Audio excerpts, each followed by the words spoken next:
Okay, so today we're in Cardiff City Stadium in Cardiff, Wales, obviously. This is my first ever in-person mastermind. Now, this is exclusively for my clients and my team members. So I've got around about 8 people here. The whole point of today, I'm gonna basically just tell them my story of like how I got into sales, how I got so good at what I do. And then what I'm gonna do is I'm gonna break sales down step by step, all the way from the first message to closing the deal and everything in between. And the whole point of today is to install a sales system inside someone's psychology that actually aligns with them. And it works in a way that it actually aligns with their personality, because a large problem that I see, personally, this is my opinion, in the sales space is that a lot of people try to sell in a way that's inauthentic to them. Send 100 DMs a day, handle this objection like this way, say this, say that. And I don't really feel like that's the best way to do sales. I feel like people need frameworks for a start, and they need to sell in a way that aligns with their personality. No two people have the same personality. Some people are bubbly, some people are cold and everything like that. And it's all about selling in a way that aligns with you. So we're gonna have some fun today. We've got a couple of things planned after the event. We're gonna go for food, go for a drink. But the main thing is about today, in that very room, we are going to install a completely new belief system and process system around sales. Tune in, give the video a watch, like, comment, subscribe. If you have any friends that could benefit from watching this, share it with them. I'll catch you soon. A value tie-in. And I've this basically just, how to describe it, you psychologically tie in the value of your service to their brain so they internalize it and think this is valuable, right? So how that looks is saying, do you feel like this is something that you know would help you achieve X, so move you closer towards your goal, or take you away from feeling X? So people either do things to move further away from pain, or so like they make a change to escape pain or to seek pleasure. So people either are really tired of being fat, or they really want to be in shape. That's a really good example. So then what you can do after that is a double value tie-in. So what this is basically getting the prospect to sell themselves on your service. So that looks like saying something along the lines of, okay, amazing. What specifically about this do you feel would help you achieve X or stop feeling X? Obviously, you can make this example quite specific depending on what they say to this. But what this is doing, these two things here, is it's getting them to psychologically tie themselves in and psychologically sell themselves on your product. This is strong. This reason here is called the flowering cherry tree. Now, that's a term that Brian Tracy coined, and it's basically their sole reason for buying. Now, the story is that there's this real estate agent who was taking a couple through a house in New York, and there was a flowering cherry tree out the back. So obviously the lady that was with her husband saw it and instantly reminded her of her childhood, because she used to have a flowering cherry tree and it gave her a lot of good memories. So basically the salesman then sold the house around the flowering cherry tree. So he was like, oh, you can see the flowering cherry tree from this bedroom, you can touch every single day, you can see every single day, you can water it, you can grow more. That was her reason for buying. And that's what we want to establish with this question. What is the main reason that you want to buy? So fat loss, let's just take this example. So someone says, they get to a point where like their boyfriend might not want to see them naked, or they haven't, I know it's quite vulgar, but they haven't had sex. They feel really uncomfortable taking their clothes off, like general things like that. That is their reason for buying. That is what you need to focus on, because that's their urgency. And then the reason that you ask this is to establish why now, because you've got the strong pain point, and then you want to anchor down why now. So what is it causing you? What's causing you to take action now? Well, my boyfriend went out on a date the other night, and he looked at this girl who had the same features as me, blonde hair, blue eyes, but she was in better shape, and she had an arse, or a curvy figure, and that made me feel really terrible. So the event happened, and then the emotion came off the back of it. Then what you need to do is establish consequences. Now, what this does is it gets them to paint a future timeline of themselves. So you have 2 paths off the end of this sales call. Path 1, you sign up. Path 2, you don't.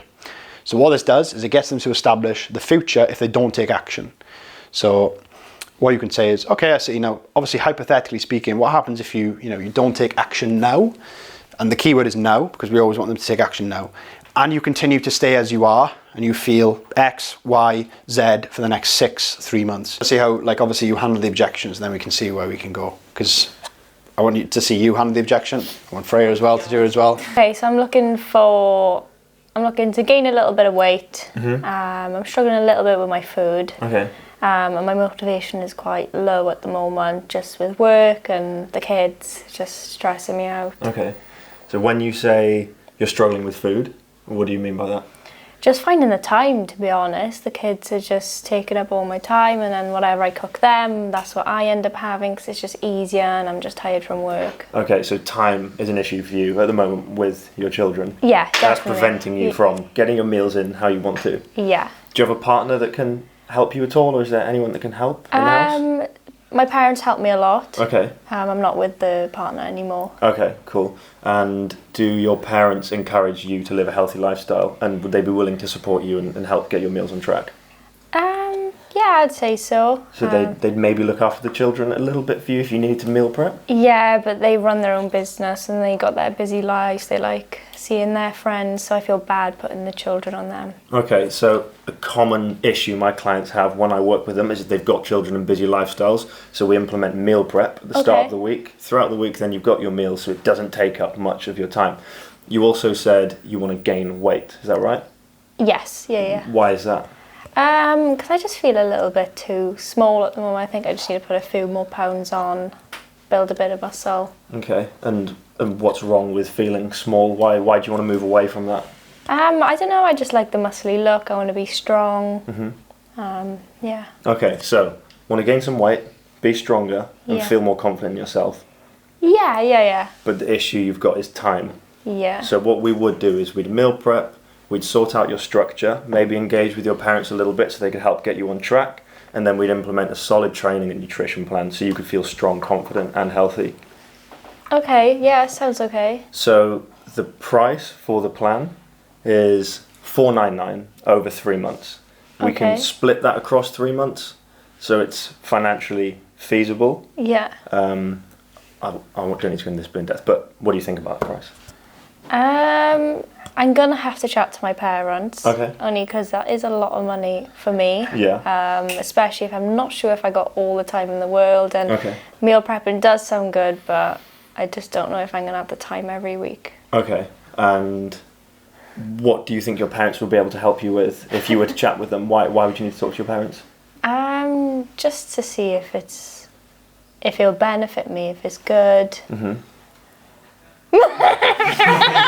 Okay.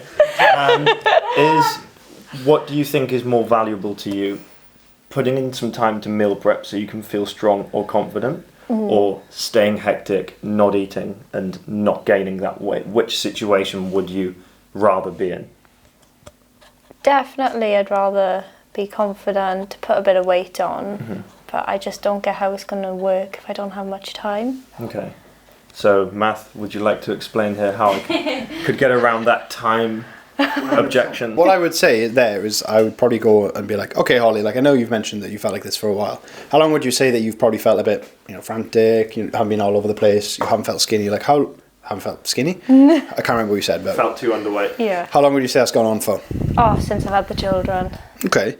And equally, how long do you feel like you can tolerate feeling like this for? Not much longer, to be honest. Okay. Not much longer as in like a month, 2 months, 3 weeks? Or do you feel like this is something like you can't tolerate past this call? I can't tolerate it anymore. Okay. So let's put a hypothetical scenario in place. You spoke to your parents. Was it the guidance, the finances you wanted to speak to them about, or do you just want their the opinion? guidance and finances, yeah. Okay. So what if they said to you, no? What would you do? How would you feel? Would you continue to live in the existence of feeling small and not as good as you would be? I wouldn't want to, but... Okay, so where do you feel like we should go from here?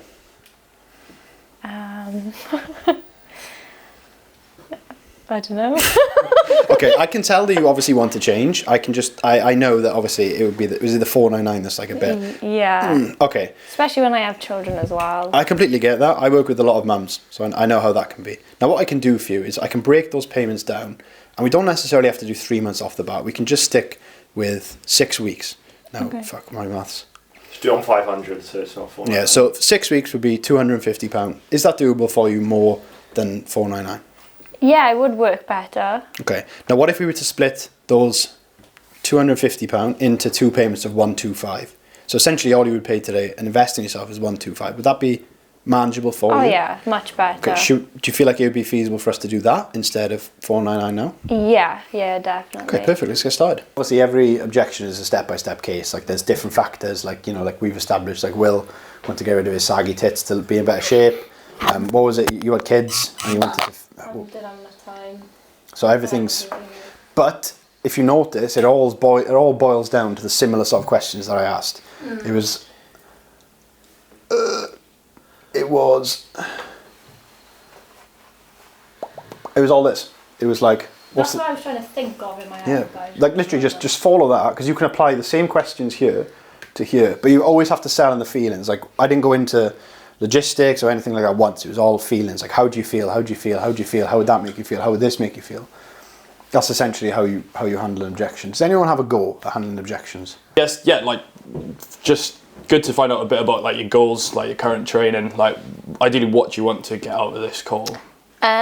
Well, I want to lose 5 kilos, get more confident in the gym, and right now I'm just kind of doing whatever. I don't really have a plan. I just kind of look on TikTok and try and do what they do, and I feel like I don't really know what I'm doing, not seeing the result. So How long have you been training at the moment?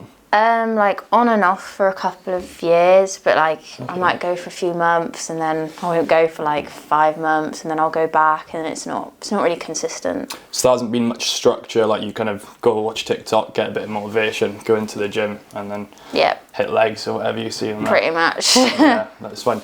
I guess just to understand, like what's caused you now to like hop on the call? Like why do you want to change? Has anything happened to sort of spark that, or? Like I have a holiday in like 6 months, and I don't want to feel like this, when I'm there. So it's kind of like, I need to do something. So yeah. No, it's a good time. Like I get calls a lot of the time. People are like, all right, I'm going to holiday in 2 weeks. Like I need to get into this shit. Like 6 months ahead is really good. Like we can get started quite early. That's plenty of time for us to get you, in the best shape of your life, without a doubt. Like 5 kg, like realistically, we could lose that very nicely. Like we wouldn't want to do it too fast. We can do it quite slow.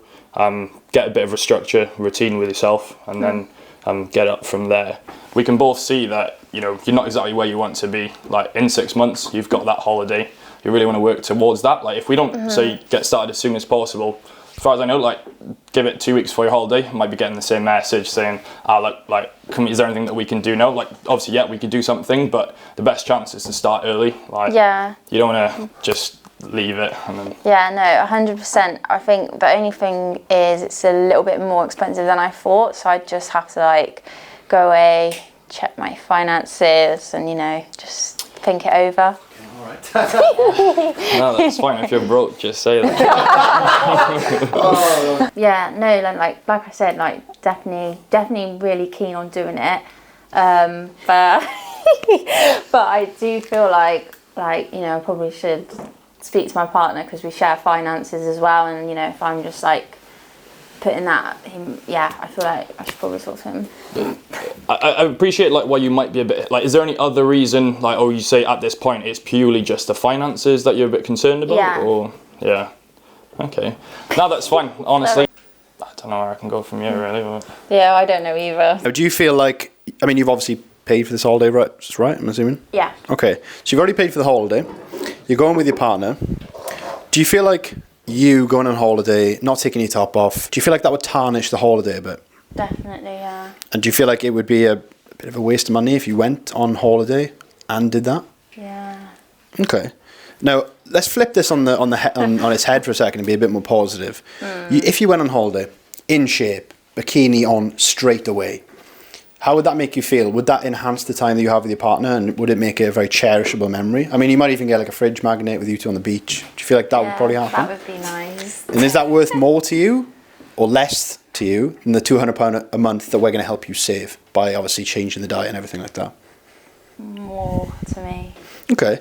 Now, if your partner was on the call right now and he heard everything I just said to you, he heard about you feeling better, what do you think he would say? He would say, just do it. Okay. So where do you feel like we should go from here for it?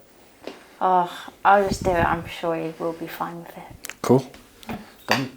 The most important thing to prevent any objection is value.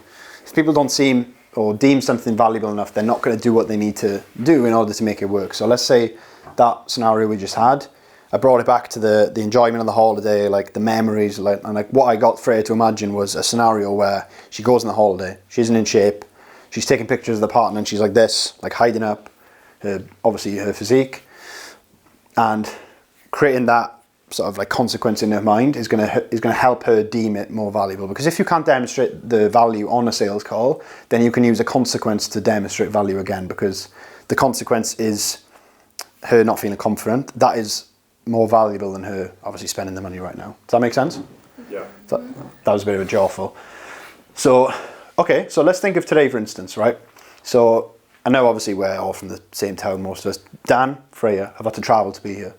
Now, why did you travel here, Dan, today? You seen the value. Pro made it easy for me. But the value of you coming today was a lot more than the plane ticket here, the hotel, the food, the travel, the getting up early, 10 minutes sleep on the plane. Like, the value of you being here today and learning what I'm teaching is a lot more than that. Freya? A lot more in the long run than not being here. And the reason you came is because you know this is valuable. Same with yourself, Freya. Like, you want to close more calls, you want to improve your sales, and you know that the value of this day far outweighs. You could have stayed home today and like watched Netflix, took the dogs out for a walk, do that. But you know that the value of you acting and coming here is far more than taking your poochie for a walk. So the only way that you're going to ascertain the problems, sorry, I skipped that point. The only way you're going to create value is having big and important problems to solve, and some feelings cause that money to be transferred into your account, not logistics. People obviously buy on their emotions, justify with their logic. And a key thing to remember, and this is like something that I spoke about earlier on, the person who actually has the product has the power. Now, I'll say it again, the person who has the product has the power. And I'm not sure if I go into on the next slide. Okay, so whenever you're selling to someone, let's say for instance you two, for example, the person that you're selling to, they have the problem, right? So let's say let's look at this side for side. So on their side, they're overweight. Let's just use a really generic example. Overweight, not confident. Some other common things, they don't feel good in their clothes. They have a holiday coming up they're not confident for. They've got all those problems. The only thing on your side is you're 150 quid shorter. Who's got more to deal with? Them or you?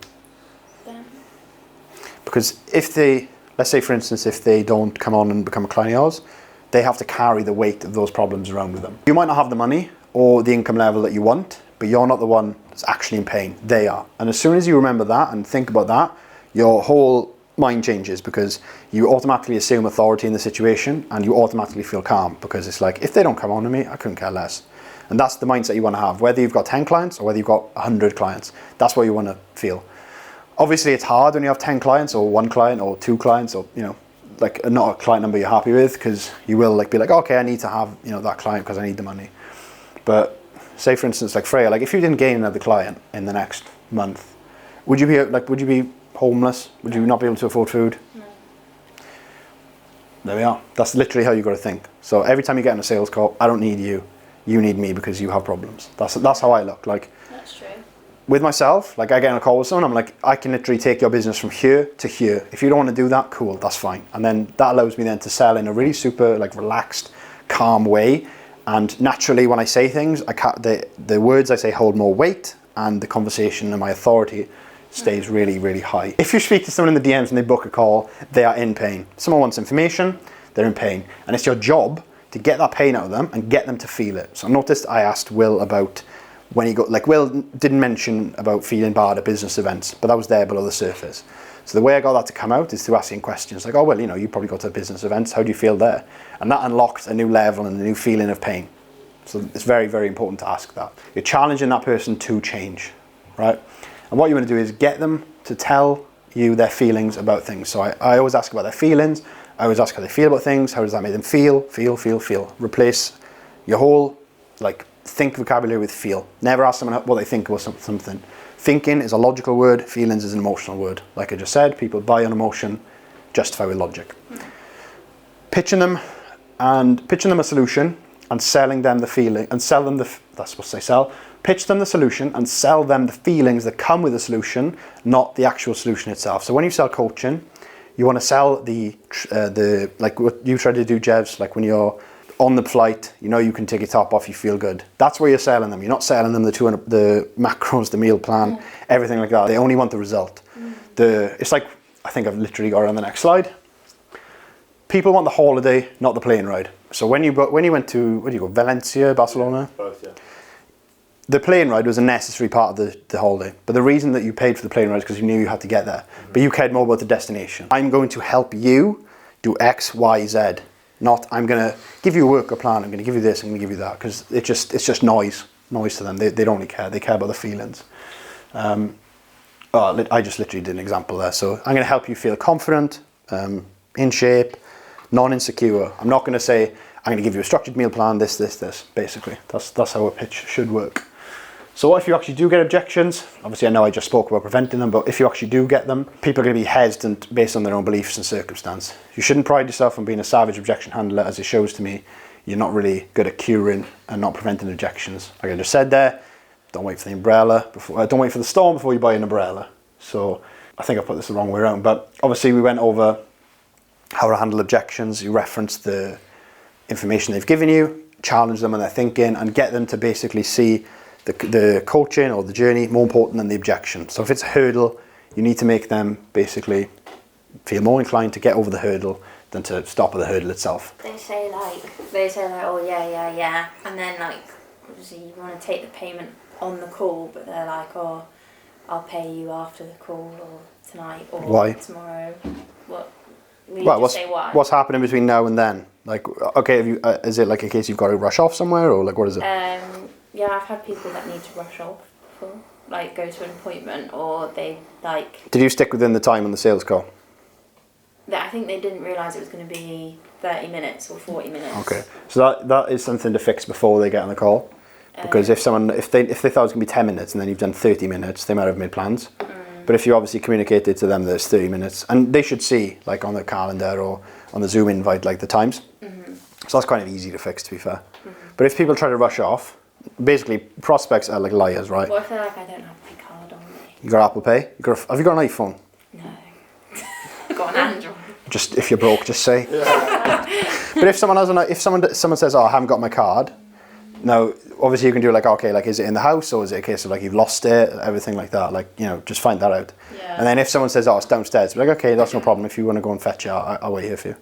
Okay. Yeah. And then if they say like, "Oh, okay, no," like if they're actually just trying to get off the call though, you you can tell if someone's hung up on me. They were just like, oh yeah, I'll pay it now, and then just like ended it. It depends how. Never contacted I've had that happen to me. But I've had it like. And I got blocked. I've probably had it like 3-4 times. Yeah, it depends. Like it depends. That situation depends on how far are you willing to like go. Like how far? Like, are you willing to actually push someone so that they hang up on you? No, I don't want to push. I don't want to. Should you push them? It depends. Depends how it's done. So I've had. I just want them to be like, oh, well, she tried to sell me this and she won't let me get off the call. Some people worry about that a lot, though. Yeah. Don't you? You don't want to be seen as being Some pushy at all. Or like I'm forcing them on. Should you let them go then if they don't want Yeah, if you can tell that it's all about emotional intelligence, right? Like if you can genuinely tell like someone is like genuinely like don't want to do it. Oh, you can tell, yeah. In that case, I would leave them go, because you still want to have a good reputation. You don't want to be known as like a pushy salesperson. Like I've seen people do it before. Like I've seen like sales trainers be on a call with someone, and she was like trying to get off the call, and then he was like, okay, well, we'll book a follow-up call for this, and she was like, she hadn't even expressed interest in it. He just tried to push her. If someone's at a point where they want to do it but they're unsure, which you can tell emotionally, then push them, of course. But if someone hangs the phone up on you, then I personally wouldn't mess them again, like, because it's not. I didn't even push them. They agreed that they were going to pay, and then they just hung up, never contacted. That's how often do those scenarios that happen? Was like though? once, like in a blue moon. So like, that's never happens. Yeah, like sometimes it can happen, and like no matter what I say about like objection handling, if someone hangs up the phone on you, you're fucked. Really. It's gone. Yeah, no, like get back on the call. like stuff like the thing is though, like I know people like obviously give like skills and stuff like that with objection handling, but like sometimes like genuinely you cannot sell to someone, and that's fine. Like that happens. You can't. But some people just want to jump on the call just to like be nosy. I wouldn't get on a call with them. Yeah. I wouldn't get on a call with them. How do you know they're being nosy? Yeah. The DMs, you can tell, because I run them through my free. If I have a rule of 3, right? So if I message someone, right, and they reply and they give me a really dry like answer once, I'll allow it. I'll try to open the conversation up a bit. If I do it again and they give me a short answer, one more time, they do the same again, I'll ignore them. Because it's clear as day they don't want to talk. Like if someone gives you. But could they just be a blunt person? Like I'm blunt. Like even when I text you boys, I'm very blunt with what I say. But I know you. You're my friend. But if I don't know someone and they're blunt to me, like I'm not gonna like. But they just could be like that. But they are interested. Do you know what I mean? Could you find a way to get around that in that situation? If they were interested, they wouldn't be as blunt. Exactly. Yeah. Exactly. Think about it. What you can do is address it head on. You can be like, you can ask them a case of like, look, is it a case of like you're genuinely looking for help? And if they're like, yeah, just be like, okay, well, I'll just be totally straightforward with you. Like, in order for me to help you, I do need to know a bit more about you, and I can't really do that if you're, you know, giving me one-word answers. Because some people might have a bad day, and if you call that out, they're like, oh, I'm so sorry, like, you know, wherever. But if they genuinely are like really blunt and everything like that, I would personally just leave them. You wouldn't even bother hopping on a call with them. No. Probably a waste of time. I don't know if that's just a cope No, it by comes me. back to what you're saying about valuing your services, and when you like value what you do and you're not chasing every single person. If someone's being a prick to you and giving you one-word answers, it's like, okay, I don't want to work with you anyway. You're not the sort of person What would I they be want. like as a client? Yeah, exactly. My next question. That was my next question. What would they be like as a person to work with? You're quite a caring person, then you need to give value to people, be good to people and treat people well. You need to help people overcome their obstacles and change their behaviour, and you can do that with both skill and care. So the skills that you've learned today and actual human care, that is what you apply to obviously help people change themselves. So the majority of salespeople, I think the majority of salespeople are shit at sales. Yes, they might have good objection handling skills, but a large majority of people, and this is what I'm dead against, is they pressure people into sales and they just have an energy about them that screams shark. That is what a lot of people have in sales, and it's either been taught that way or they've just learned that way. But if you're the opposite of this, you're going to stand out and obviously do a lot better, in my opinion. But yeah, any parting questions before I wrap it up? Anyone have any questions that they wrote ahead of time for today? One might pop into my head later on as well. Okay, I feel like you've covered a lot. after hours. that's true. VTS access. That's true, but yeah, it's finished. Well, so that was great. Thank you. Thank you very much. Cheers, Matthew. Okay, so it's the day after the event. I'm pretty tired, I can't lie. I'm hungover. I had like 3 pints, which is pathetic. It's pathetic, to be honest with you. But yeah, it's the day after the event. After the event last night, we went to Miller and Carter. I think there was 8 of us there. Had some steak, had some food. Good conversation. It was quite good, actually. And then we basically came home because one of the boys was working and he was driving, and I was knackered as well, to be honest with you. So I woke up today, knackered, voices in bits, feel a bit hungover, feel a bit low energy. Done some work today, done some work this morning, had a couple of calls, and I've got a call tonight as well. And then after that, I'm just gonna go to sleep because I am knackered. But hopefully you enjoyed watching this. I know Staines is going to cook up an absolute piece on this video. But if you enjoyed, look out for my next mastermind in 2025, because we're always going to go bigger, we're always going to go better, get more people there, and ultimately help more people get better at sales. Catch you next time.